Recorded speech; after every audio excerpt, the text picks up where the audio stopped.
The Nasarawa State Governorship Election Petition Tribunal has nullified the victory of Governor Abdullahi Sule of the All Progressives Congress, that's the APC, as governor of the state. The three-man panel led by Justice Ezekiel Ajayi declared Emmanuel David Ombugadu of the People's Democratic Party (PDP) as the winner of the election in a 2-to-1 split judgment by the judges on the three-man panel. In a judgment delivered virtually, Justice Ezekiel said the petitioner, Ombugadu, was able to prove his case beyond reasonable doubt for alleged overvoting, disruption of votes, among other irregularities. That's right, and Ombugadu had complained to the tribunal that his actual votes were unjustifiably reduced, while that of Abdullahi Sule of the APC was increased to aid Sule to victory, particularly in forms EC8B of Gayam and Chiroma wards of Lafia local government area. The tribunal, in its decision, deducted the incorrect votes added to Sule and accordingly added back the votes which were reduced from the overall votes of David Ombugadu as evidence on the certified copies of the polling unit's results. That's tendered by the petitioners. While the tribunal also explained that the first, second, and third respondents did not produce any contrary set of forms EC8As throughout the trial. Judgment can only be interpreted by a Latin word. Vox populi, vox Dei. That is the voice of the people, is the voice of God. The people of Nasarawa State spoke on the 18th March 2023 when they elected Honorable Ombugadu.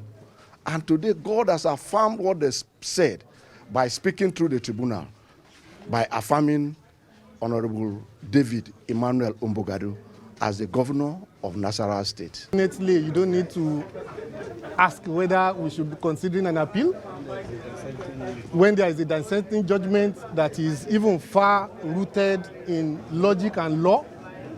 There is definitely, we are still under our bosses, Chief Olanikwekun, Adelodu and co. So we have to go and sit down and discuss, then meet with the clients on the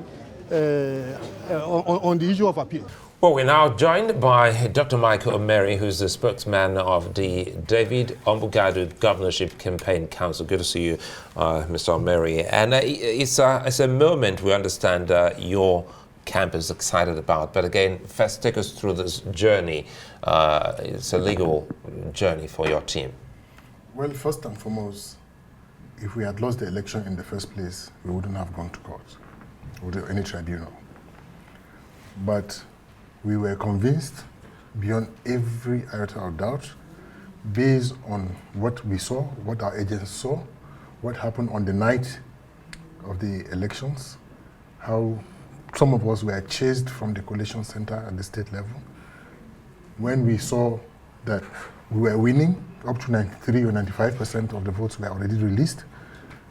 And we just woke up in the morning and heard that we have lost. Even when they told us to come by 10 o'clock for the results to be announced, the results were announced earlier than 10, which they asked us to come for. Now, convinced about that, we sought all the evidence, whether from IRF, from Beavers, from EC8A, which is the foundational document for all results, and we have them, certified true copy. These are the things that we took to court. And we didn't ask for anything. We said, we are convinced we won the election. Please count the scores and declare us winner, give us a certificate. Then our opponents brought from EC8B. We were taught that A comes before B in primary school. So let them bring that. They didn't bring it. We brought it. And it tallies with what Inec had, the IRF, and all other spaces. In fact, the documents we got were from Inec. Certified true copy. They brought certified true copy from EC8B and expect to be declared based on those results that they mutilated. So that was just what happened. Yeah. We do hear that the Ombugadu camp is actually rejoicing over this, but you are aware that the governor is going to appeal this judgment. Is it not too early to? It's not too early because, celebrating? excuse me, it's not too early. First and foremost, when the elections happened, you saw the way the people jubilated until we were told we lost the election and the people went into prayer mode. They prayed in all forms and manner. And I remember that as we were praying, we were being mocked, that prayers will not give us victory. And they are believers who said so. So prayers gave us victory, convinced of the volume of support, the passion shown by the people who came out. We can never be too pleased to celebrate. It was a fantastic thing that happened today. But are you concerned that the governor is going to appeal? We are not concerned for two reasons. First, we have the evidence based on the facts of law that they are making reference to. We have very good lawyers, erudite lawyers that have studied the case properly and have made presentations. And we know that the judiciary in Nigeria is not all rotten eggs. There are very good ones who will commit so that democracy will stay and Nigeria can grow.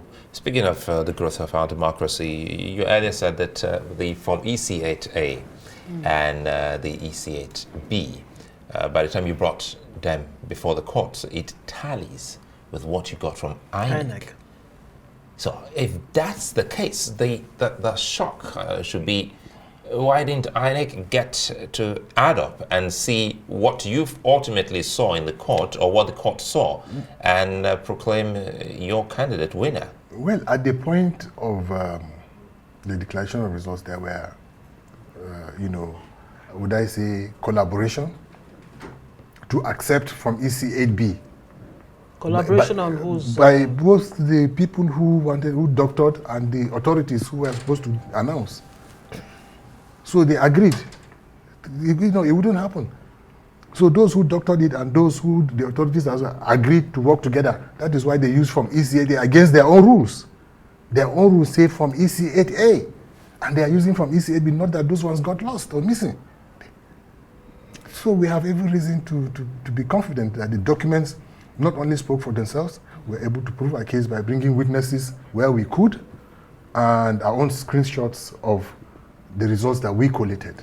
So do you think, sorry, Nkosi, do you think those who were managers of the election on that day actually have caused INEC some embarrassment? Well, I think like one ruling ordered or said or advised, INEC needs to put its house in order, either at the level of its officials at the state level or the ad hoc officials that they bring.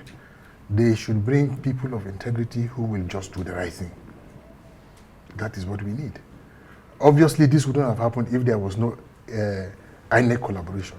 And it's disappointing because some of these people from INEC, whether they're ad hoc or substantive officials, are men of questionable character. So if you believe in your camp that INEC may be complicit or may have been complicit or colluding in, getting the result that was announced eventually, not necessarily in your favor, what do you think should be happening now as far as INEC is concerned? I said some, right, not all.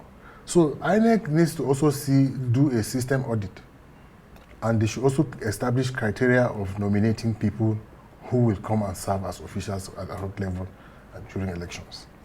Because the tendency to have corrupt people who, because of the positions they have in society, even maybe they attain those positions dubiously, you think that they will come and discharge honorable tax.